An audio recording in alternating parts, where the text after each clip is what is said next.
آ گیا، 2 بج گئے ہیں، بچے آئے ہوں گے اسکول سے۔ اس وقت کس نے آنا؟ چھٹی ہو گئی ہے نا بچوں کو، تو بچے ہی آئے ہوں گے۔ چلو دیکھتے ہیں۔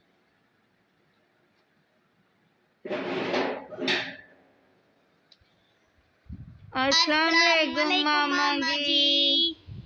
وعلیکم السلام بیٹا جانی، آ گئے ہو اسکول سے؟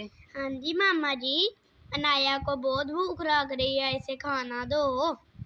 اچھا بیٹا میں ابھی دیتی ہوں، جو ماما جی مجھے بڑی بھوک لگی ہے، جو کھانا آپ نے دیا تھا وہ میں نے کھایا ہی نہیں، مجھے جلدی جلدی کھانا دے دیں۔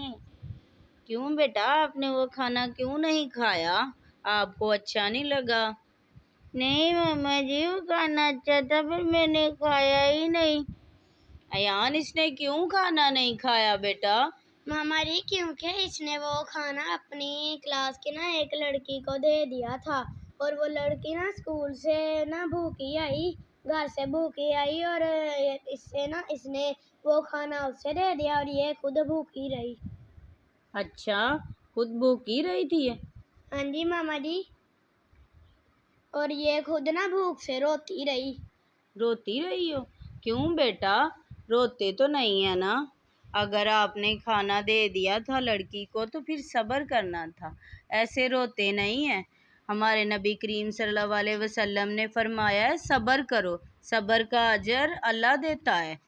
صبر تو وہی ہے جو دکھ میں شروع میں کیا جائے۔ اللہ تعالیٰ نے سورہ بقرہ میں بھی فرمایا ہے ہر مشکل میں صبر اور نماز سے مدد مانگو۔ صبر کرو، صبر تمام نعمتوں سے بڑھ کر ہے۔ میں ابھی کھانا لاتی ہوں اپنی بیٹی کے لیے۔